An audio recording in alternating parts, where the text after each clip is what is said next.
Pride and Prejudice. Chapter 9. Elizabeth passed the chief of the night in her sister's room, and in the morning had the pleasure of being able to send a tolerable answer to the inquiries which she very early received from Mr. Bingley by a housemaid, and some time afterwards from the two elegant ladies who waited on his sisters. In spite of this amendment, however, she requested to have a note sent to Longbourn, desiring her mother to visit Jane and form her own judgment of her situation. The note was immediately dispatched, and its contents as quickly complied with. Mrs. Bennet, accompanied by her two youngest girls, reached Netherfield soon after the family breakfast. Had she found Jane in any apparent danger, Mrs. Bennet would have been very miserable, but being satisfied on seeing her that her illness was not alarming, she had no wish of her recovering immediately, as her restoration to health would probably remove her from Netherfield. She would not listen, therefore, to her daughter's proposal of being carried home. Neither did the apothecary, who arrived about the same time, think it all advisable. After sitting a little while with Jane on Miss Bingley's appearance and invitation, the mother and three daughters all attended her into the breakfast parlor. Bingley met them with hopes that Mrs. Bennet had not found Miss Bennet worse than she expected. "Indeed I have, sir," was her answer. "She is a great deal too ill to be moved. Mr. Jones said we must not think of moving her. We must trespass a little longer on your kindness." "Removed!" cried Mr. Bingley. "It must not be thought of. My sister, I am sure, will not hear of her removal." "You may depend on that, madam," said Miss Bingley, with cold civility, "that Miss Bennet will receive every possible attention while she remains with us." Mrs. Bennet was profuse in her acknowledgments. "I am sure," she added, "if it was not for such good friends, I do not know what would become of her, for she is very ill indeed, and suffers a vast deal, though with the greatest patience in the world, which is always the way for her. For she has, without exception, the sweetest temper I have ever met with. I often tell my other girls they are nothing to her. You have a sweet room here, Mr. Bingley, and a charming prospect over that gravel walk. I do not know a place in the country that is equal to Netherfield. You will not think of quitting it in a hurry, I hope, though you have but a short lease." "Whatever I do is done in a hurry," replied he, "and therefore I should resolve to quit Netherfield. I should probably be off in 5 minutes. At present, however, I should consider myself as quite fixed here." "That is exactly what I should have supposed of you," said Elizabeth. "You begin to comprehend me, then, do you?" he cried, turning towards her. "Oh, yes, I understand you perfectly. I wish I might take this for a compliment, but to be so easily seen through, I am afraid is pitiful. This is as it happens. It does not necessarily follow that a deep, intricate character is more or less estimable than such a one as yours." "Lizzy," cried her mother, "remember where you are, and do not run on in the wild manner that you are suffered to do at home." "I did not know before," continued Bingley immediately, "that you were a studier of character. It must be an amusing study." "Yes, but intricate characters are the most amusing. They have at least that advantage." "The country," said Darcy, "can in general supply but few subjects for such a study. In a country neighborhood you move in a very confined and unvarying society. But people themselves alter so much that there is something new to be observed in them forever." "Yes, indeed," cried Mrs. Bennet, offended by his manner of mentioning a country neighborhood. "I assure you there is quite as much of that going on in the country as in town." Everybody was surprised, and Darcy, after looking at her for a moment, turned silently away. Mrs. Bennet, who fancied she had gained a complete victory over him, continued her triumph. I cannot see that London has any great advantage over the country, for my part, except the shops and public places. The country is a vast deal pleasanter, is it not, Mr. Bingley? When I am in the country, he replied, I never wish to leave it, and when I am town, it is pretty much the same. They have each their advantages, and I can be equally happy in either. That is because you have the right disposition, but that gentleman, looking at Darcy, seemed to think the country was nothing at all. Indeed, Mamma, you are mistaken, said Elizabeth, blushing at her mother. You quite mistook Mr. Darcy. He only meant that there were not such a variety of people to be met with in the country as in town, which you must acknowledge to be true. Certainly, my dear, nobody said there were, but as to not meeting with many people in this neighborhood, I believe there are few neighborhoods larger. I know we dine with 24 families. Nothing but concern for Elizabeth could enable Bingley to keep his countenance. His sister was less delicate, and directed her eye towards Mr. Darcy with a very expressive smile. Elizabeth, for the sake of saying something that might turn her mother's thoughts, now asked if her Charlotte Lucas had been at Longbourn since her coming away. Yes, she called yesterday with her father. What an agreeable man Sir William is. Mr. Bingley, is he not? So much the man of fashion, so genteel and easy. He has always something to say to everybody. That is my idea of good breeding. And those persons who fancy themselves very important and never open their mouths quite mistake the manner. Did Charlotte dine with you? No, she would go home. I fancy she wanted about the mince pies. For my part, Mr. Bingley, I always keep servants that can do their own work. My daughters are brought up differently, but everybody is to judge for themselves, and the Lucases are very good sorts of girls, I assure you. It is a pity they are not handsome. Not that I think Charlotte is so very plain, but then she is our particular friend. She seems a very pleasant young woman, said Bingley. Oh, yes, she is, but you must own that she is very plain. Lady Lucas herself has often said so, and she envied me Jane's beauty. I do not like to boast of my own children, but to be sure, Jane, one does not often see anybody better looking. It is what everybody says. I do not trust my own partiality. When she was only 15, there was a gentleman at my brother Gardier's in town, so much in love with her that my sister-in-law was sure he would make her an offer before we came away. But, however, he did not. Perhaps he thought her too young. However, he wrote some verses on her, and very pretty they were.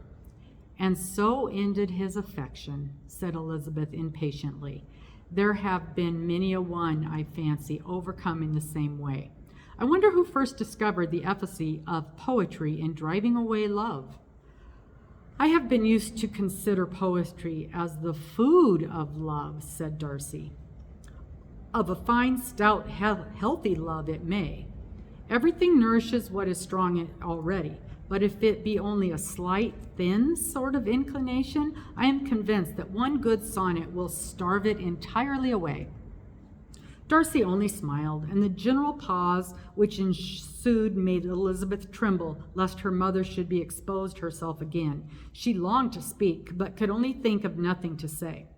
After a short silence, Mrs. Bennet began repeating her thanks to Mr. Bingley for his kindness to Jane, with an apology for troubling him so also with Lizzy. Mr. Bingley was unaffectedly civil in his answer, and forced his younger sister to be civil also, and say what the occasion required. She performed her part indeed without much graciousness, but Mrs. Bennet was satisfied, and soon afterwards ordered her carriage. Upon this signal, the youngest of her daughters put herself forward. The two girls had been whispering to each other during the whole visit, and the result of it was that the youngest should tax Mr. Bingley with having promised on his first coming into the country to give a ball at Netherfield. Lydia was a stout, well-grown girl of 15, with a fine complexion and good-humored countenance, a favorite with her mother, whose affection had brought her into the public at an early age. She had high animal spirits and a sort of natural self-consequence, which the attention of the officers to whom her uncle's good dinners and her own easy manners recommended her, had increased into assurance. She was very equal, therefore, to address Mr. Bingley on the subjects of the ball, and abruptly reminded him of his promise, adding that it would be the most shameful thing in the world if he did not keep it. His answer to this sudden attack was delightful to their mother's ear. I am perfectly ready, I assure you, to keep my engagement, and when your sister is recovered, you shall, if you please, name the very day of the ball. But you would not wish to be dancing while she is ill.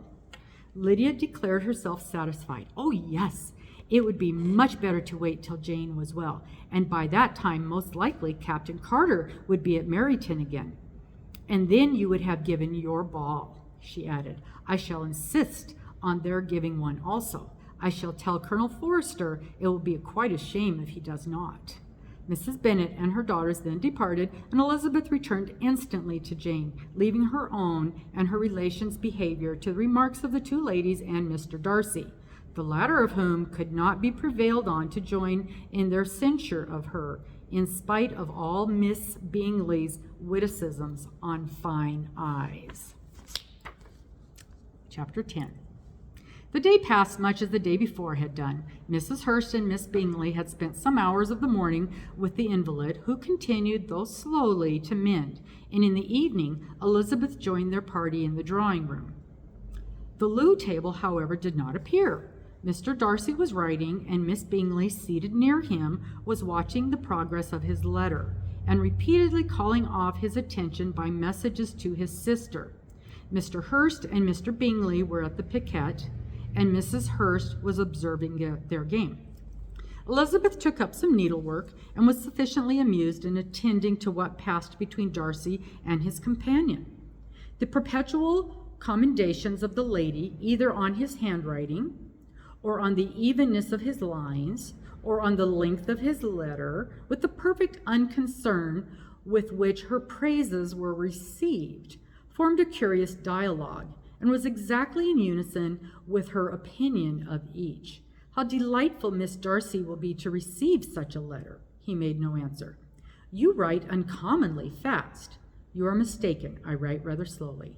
How many letters you must have occasion to write in the course of a year.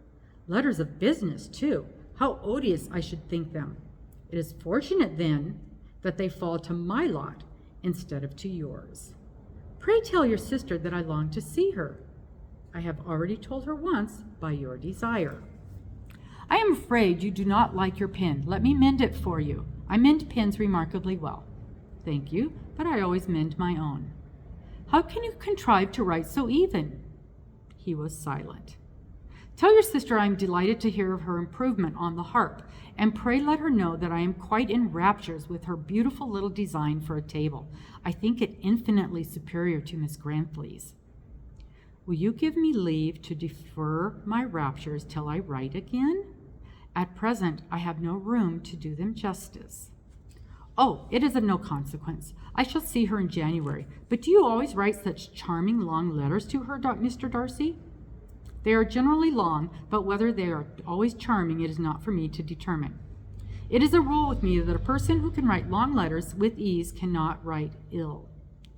That will not do for a compliment to Darcy, Caroline, cried her brother, because he does not write with ease. He studies too much for words of 4 syllables. Do you not, Darcy?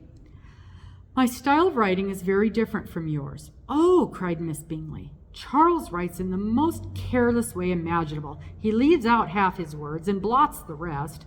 My ideas flow so rapidly that I have not time to express them, by which means my letters sometimes convey no ideas at all to my correspondents.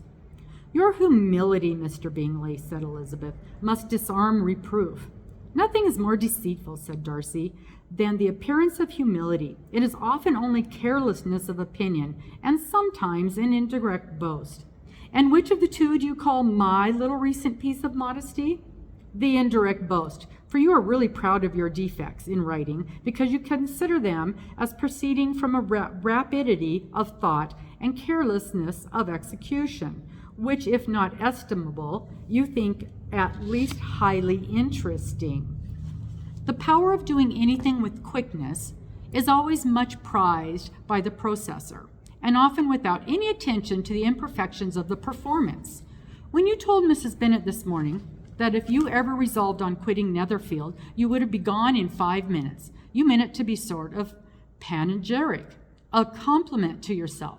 And yet, what is there so very laudable in a precipice which must leave very necessary business undone and can be of no real advantage to yourself or to anyone else? Nay, cried Bingley, this is too much, to remember at night all the foolish things that were said in the morning. And yet, upon my honor, I believe what I said of myself to be true, and I believe it at this moment. At least, therefore, I did not assume the character of needless precipitance merely to shew off before the ladies.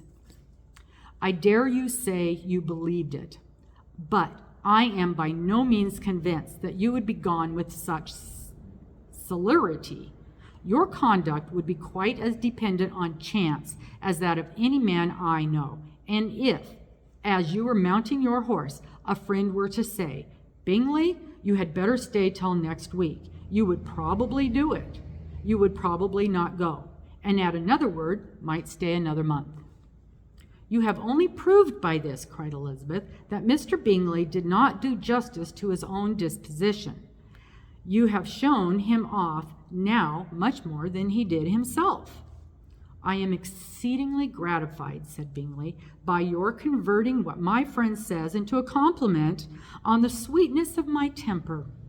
But I am afraid you are giving it a turn which that gentleman did by no means intend, for he would certainly think the better of me if under such a circumstance I were to give a flat denial and ride off as fast as I could. What would Mr. Darcy then consider the rashness of your original intention as atonement for by your obstinacy in adhering to it? Upon my word, I cannot exactly explain the matter. Darcy must speak for himself. You expect me to account for opinions which you choose to call mine, but which I have never acknowledged, allowing the case, however, to stand according to your representation. You must remember, Miss Bennet, that the friend who is supposed to desire his return to the house and the delay of his plans has merely desired it, asked it without offering one argument in favor of its propriety. To yield readily, easily to the persuasion of a friend is no merit with you. To yield without conviction is no compliment to the understanding of either. You appear to me, Mr. Darcy, to allow nothing for the influence of friendship and affection. A regard for the requester would often make one readily yield to the request, without waiting for arguments to reason one into it. I am not particularly speaking of such a case as you have supposed about Mr. Bingley. We may as well wait, perhaps, till the circumstances occur before we discuss the discretion of his behavior thereupon. But in general and ordinary cases between friend and friend, where one of them is desired by the other to change a resolution of no very great moment, should you think ill of that person for complying with the desire, without waiting to be argued into it? Will it not be advisable, before we proceed on this subject, to arrange with rather more precision the degree of importance which is to operation to this request, as well as the degree of intimacy subsisting between the parties? By all means, cried Bingley, let us hear all the particulars, not forgetting their comparative height and size, for that will have more weight in the argument, Miss Bennet, than you may be aware of. I assure you that if Darcy were not such a great tall fellow in comparison with myself, I should not pay him half as much deference.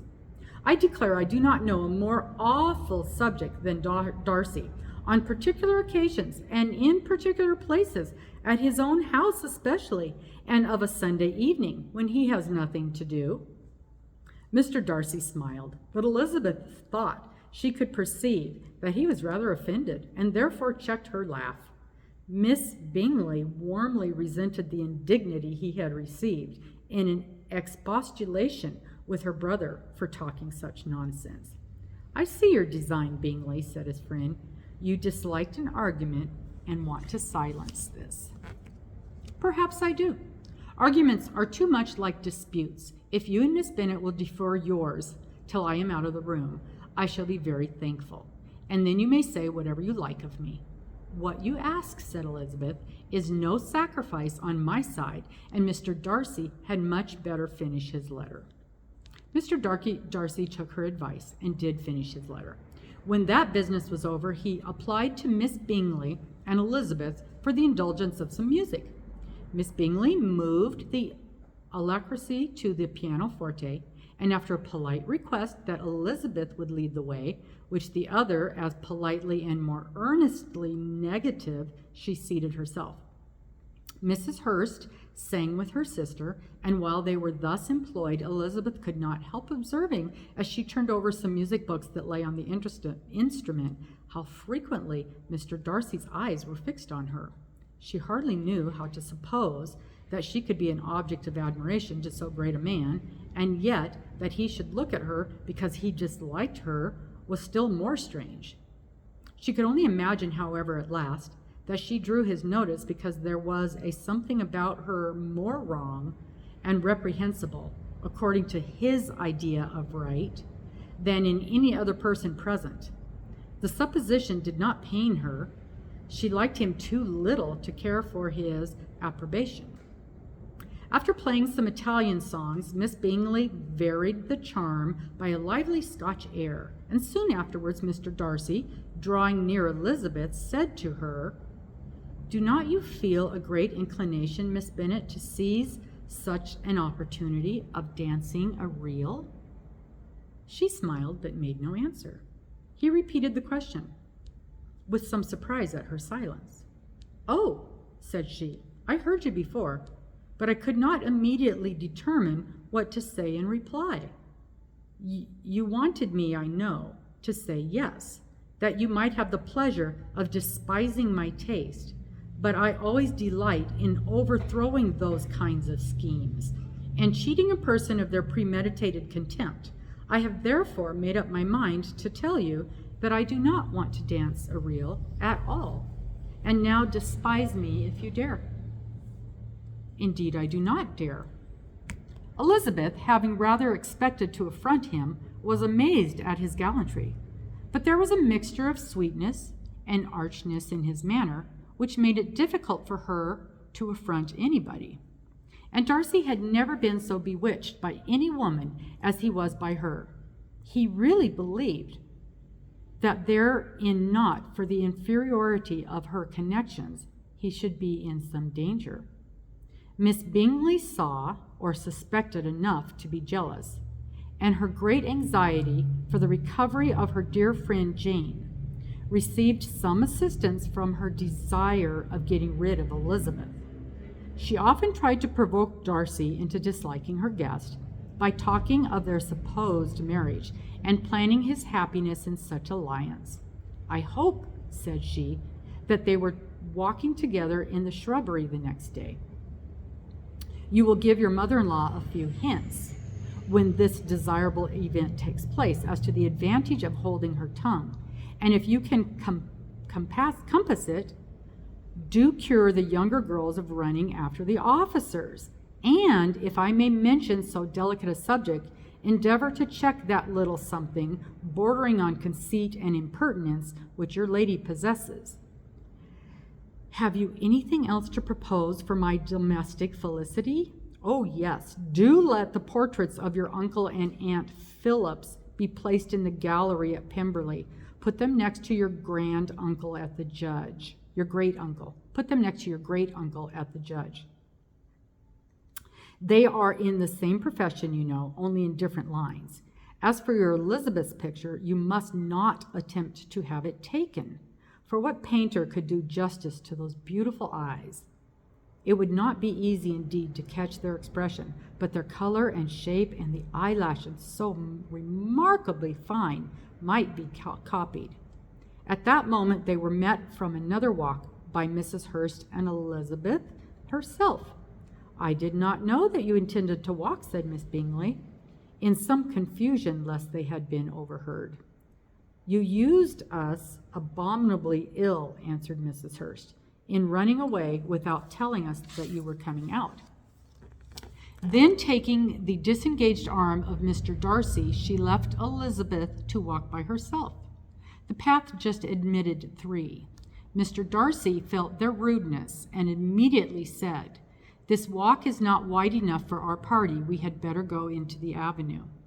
But Elizabeth, who had not the least inclination to remain with them, laughingly answered, "No, no, stay where you are. You are charmingly grouped, and appear to uncommon advantage. The picturesque would be spoiled by admitting a 4th. Goodbye." Then she ran gaily off, rejoicing as she rambled about in the hope of being at home again in a day or 2. Jane was already so much recovered as to intend leaving her room for a couple of hours that evening. Chapter 11.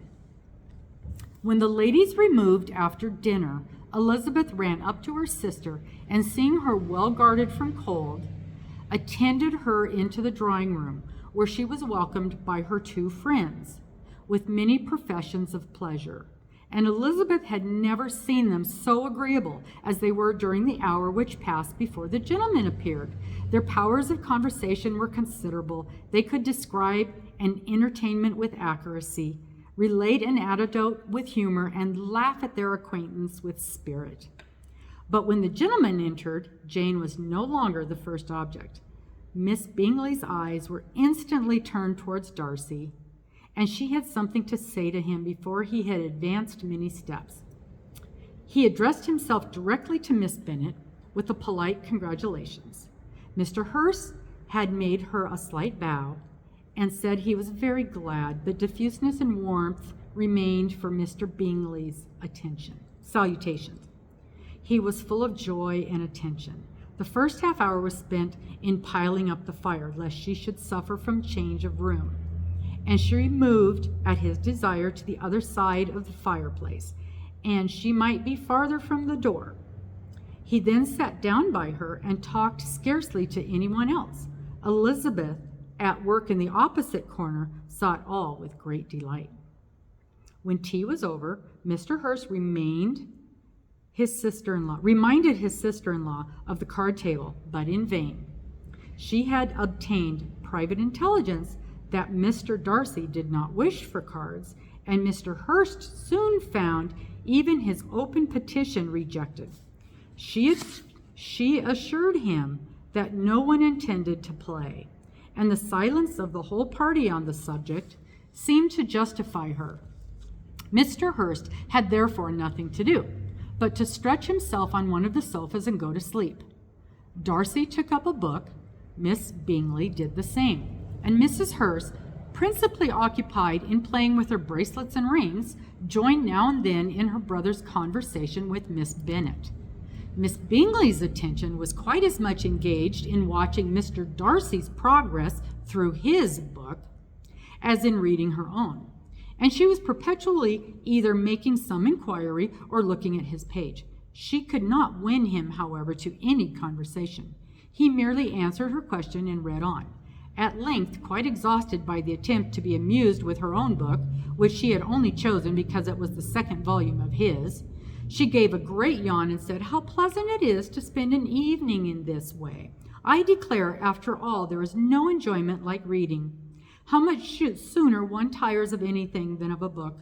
When I have a house of my own, I shall be miserable if I have not an excellent library." No one made any reply. She yawned again, threw aside the book, cast her eyes around the room in quest of some amusement. When hearing her brother mentioning a ball to Miss Bennet, she turned suddenly towards him and said, "By the by, Charles, are you really serious in meditating a dance at Netherfield? I would advise you, before you determine on it, to consult the wishes of the present party.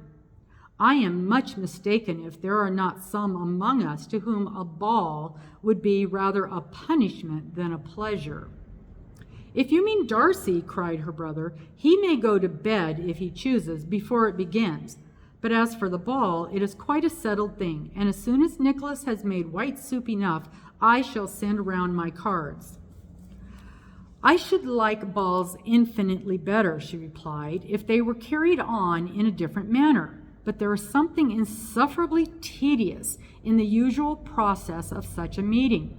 It would surely be much more rational if conversation instead of dancing made the order of the day. Much more rational, my dear Caroline, if I dare say, but it would not be near so much like a ball. Miss Bingley made no answer, and soon afterwards got up and walked about the room. Her figure was elegant, and she walked well, but Darcy, at whom it was all aimed, was still inflexibly studious. In the desperation of her feelings, she revolved on one effort more, and turned to Elizabeth and said, Miss Eliza Bennet, let me persuade you to follow my example and take a turn around the room. I assure you it's very refreshing after sitting so long in one attitude. Elizabeth was surprised, but agreed to it immediately. Miss Bingley succeeded no less in the real object of her civility.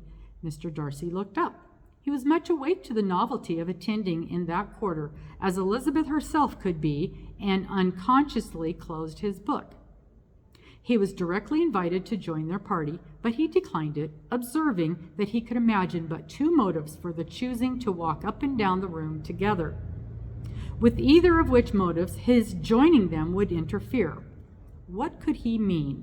She was dying to know what could be this meaning, and asked Elizabeth whether she could at all understand him.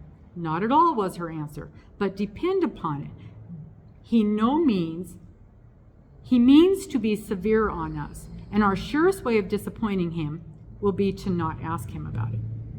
Mr. Bingley, however, was incapable of disappointing Mr. Darcy in anything, and persevered, therefore, in requiring an explanation of his motives. I have not the smallest objection in explaining them, said he, as soon as she allowed him to speak. You either choose this method of passing the evening because you are in each other's confidence and have secret affairs to discuss, or because you are conscious that your figures appear to the greatest advantage in walking. If the first, I should be completely in your way, and if the second, I could admire you much better as I sit by the fire. Oh, shocking, cried Miss Bingley. I never heard anything so abominable. How shall we punish you for such speech? Nothing so easy, if you have but the inclination, said Elizabeth. We can all plague and punish one another, tease him, laugh at him. Intimate as you are, you must know how it is done. But upon my honor, I do not. I do assure you that my intimacy has not yet taught me that. Tease calmness of manner and presence of mind. No, I feel he may defy us there. And as to laughter, we will not expose ourselves, if you please, by attempting to laugh without a subject. Mr. Darcy may hug himself. Mr. Darcy is not to be laughed at, cried Elizabeth. That is an uncommon advantage, and uncommon I hope it will continue, for it would be great loss to me to have many such acquaintance. I dearly love a laugh. Miss Bingley, he said, has given me credit for more than can be. The wisest and the best of men, nay, the wisest and best of their actions, may be rendered ridiculous by a person whose first object in life is a joke. Certainly, replied Elizabeth, there are such people, but I hope I am not one of them. I hope I never ridicule what is wise or good. Follies and nonsense, whims and inconsistencies do divert me, I own, and I laugh at them whenever I can. But these, I suppose, are precisely what you are without. Perhaps that is not possible for any one, but it has been the study of my life to avoid those weaknesses which often expose a strong understanding to ridicule, such as vanity and pride. Yes, vanity is a weakness indeed, but pride, where there is a real superiority of mind, pride will always under good regulation. Elizabeth turned away to hide a smile. Your examination of Mr. Darcy is over, I presume, said Miss Bingley. And pray, what is the result? I am perfectly convinced by it that Mr. Darcy has no defect. He owns it himself without disguise. No, said Darcy, I have made no such pretension. I have faults enough, but they are not, I hope, of understanding. My temper I dare not vouch for. It is, I believe, too little yielding, certainly too little for the convenience of the world. I cannot forget the follies and vices of others so soon as I ought, nor their offenses against myself. My feelings are not puffed about with every attempt to move them. My temper would perhaps be called resentful. My good opinion, once lost, is lost forever. That is a failing indeed, cried Elizabeth. Implacably resentment is a shade in a character, but you have chosen your fault well. I really cannot laugh at it. You are safe from me. There is, I believe, in every disposition a tendency to some particular evil, a natural defect, which not even the best education can overcome. And your defect is a propensity to hate everybody. And yours, he replied with a smile, is willfully to misunderstand them. Do let us have a little music, cried Miss Bingley, tired of a conversation in which she had no share. Louisa, you will not mind my waking Mr. Hurst? Her sister made not the smallest objection, and the pianoforte was opened, and Darcy, after a few moments' recollection, was not sorry for it. He began to feel the danger of paying Elizabeth too much attention. Chapter 12. In consequence of an agreement between the sisters, Elizabeth wrote the next morning to her mother to beg that the carriage might be sent for them in the course of the day. But Mrs. Bennet, who had calculated on her daughters remaining at Netherfield till the following Tuesday, which would exactly finish Jane's week, could not bring herself to receive them with pleasure before. Her answer, therefore, was not propitious, at least not to Elizabeth's wishes, for she was impatient to get home. Mrs. Bennet sent them word that they could not possibly have the carriage before Tuesday. In her postscript it was added that if Mr. Bingley and his sister pressed them to stay longer, she could spare them very well. Against staying longer, however, Elizabeth was positively resolved, nor did she much expect it would be asked, and fearful, on the contrary, as being considered as intruding themselves needlessly long, she urged Jane to borrow Mr. Bingley's carriage immediately, and at length it was settled that their original design of leaving Netherfield that morning should be mentioned, and the request was made. The communication excited many professions of concern, and enough was said of wishing them to stay at least till the following day to work on Jane. Until the morrow, their going was deferred. Miss Bingley was then sorry that she had proposed the delay, for her jealousy and dislike of one sister much exceeded her affection for the other. The master of the house heard the real sorrow that they were to go soon, and repeatedly tried to persuade Miss Bennet that it would not be safe for her, that she was not enough recovered, but Jane was firm where she felt herself to be right. To Mr. Darcy, it was welcome intelligence. Elizabeth had been at Netherfield long enough. She attracted him more than he liked, and Miss Bingley was uncivil to her, and more teasing than unusual to himself.